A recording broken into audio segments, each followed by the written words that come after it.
আসসালামু আলাইকুম। এই ভিডিওতে আমরা যে ম্যাথটি নিয়ে আলোচনা করব সেটি হচ্ছে a, b belongs to r এর জন্য প্রমাণ করো যে modulus of a plus b less than or equal modulus of a plus modulus of b। এই ম্যাথটি বিগত শিক্ষক নিবন্ধন 2011, 14 এবং 17 সালে এসেছিল। এই ম্যাথটি করার ক্ষেত্রে আমরা এই পার্ট থেকে শুরু করব। এই পুরাটুকুর উপর একটি স্কোয়ার বিবেচনা করে নিই। তাহলে আমরা লিখতে পারি, আমরা জানি modulus of a plus modulus of b whole square সমান modulus of a whole square plus 2 modulus of a modulus of b plus modulus of b whole square. এখানে just a plus b whole স্কোয়ারের সূত্র apply করা হয়েছে। আবার আমরা modulus of a whole স্কোয়ারের পরিবর্তে এ স্কোয়ার লিখতে পারি, কারণ আমরা জানি modulus of a whole square এটার ভ্যালু একটা পজিটিভ, এ স্কোয়ারও কি অলওয়েজ পজিটিভ ভ্যালু দিবে। এটা জায়গায় এটা আমরা লিখতেই পারি, modulus of b whole square জায়গায় বি স্কোয়ার লেখা হয়েছে। আর এখানে দুটি মডুলাসকে একসাথে লেখা হয়েছে। নেক্সট হচ্ছে modulus of a plus modulus of b whole square greater or equal a square plus 2ab plus b square. এটা আসলে কিভাবে হলো?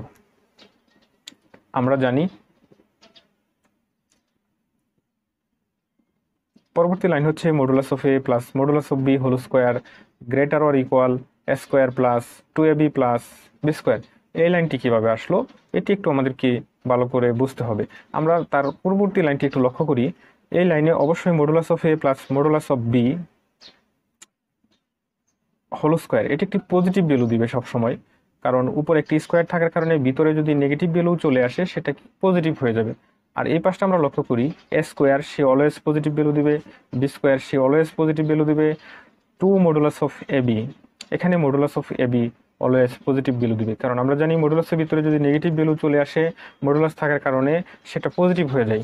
তাহলে এক কথায় এই পাশে অলওয়েজ পজিটিভ ভ্যালু, এই পাশে সব ভ্যালু যোগ করলে আমরা একটি পজিটিভ ভ্যালু পাবো। কিন্তু এই লাইনটিতে যদি আমরা লক্ষ্য করি, এই লাইনটিতে এটা পজিটিভ ভ্যালু দিবে square, b square always positive value দিবে, কিন্তু এখানে মডুলাস অফ এ বি ছিল, মডুলাস অফ এ বি উঠিয়ে দেওয়ার ফলে এখানে আমরা পেয়েছি অনলি 2ab। এই 2ab কিন্তু পজিটিভ ভ্যালু দিতে পারে, নেগেটিভ ভ্যালু দিতে পারে। যদি এই 2ab এর ভ্যালু যদি পজিটিভ হয় তাহলে modulus of a plus modulus of b whole square equal to হবে a square plus 2ab plus b square. কিন্তু 2ab এর ভ্যালু যদি নেগেটিভ হয় তাহলে এই পাশটা অবশ্যই কি হয়ে যাবে, ছোট হয়ে যাবে। এই পাশটা ছোট হওয়ার কারণে modulus of a plus modulus of b whole square কি হয়ে যাবে, এই পাশ থেকে বড় হয়ে যাবে। এই কারণে লেখা হয়েছে modulus of a plus modulus of b whole square greater or equal a square plus 2ab plus b square.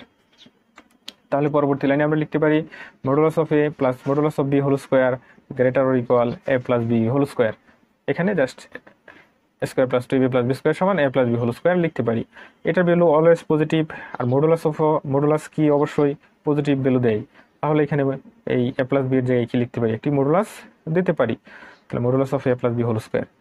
সুতরাং ফাইনালি আমরা পেয়ে গেলাম modulus of a plus b less than or equal modulus of a plus modulus of a plus modulus of b. এই লাইনে just উভয় পাশে root করা হয়েছে। ধন্যবাদ সবাইকে। যদি আমার ভিডিওটি আপনাদের ভালো লাগে তাহলে অবশ্যই চ্যানেলটি সাবস্ক্রাইব করে রাখবেন।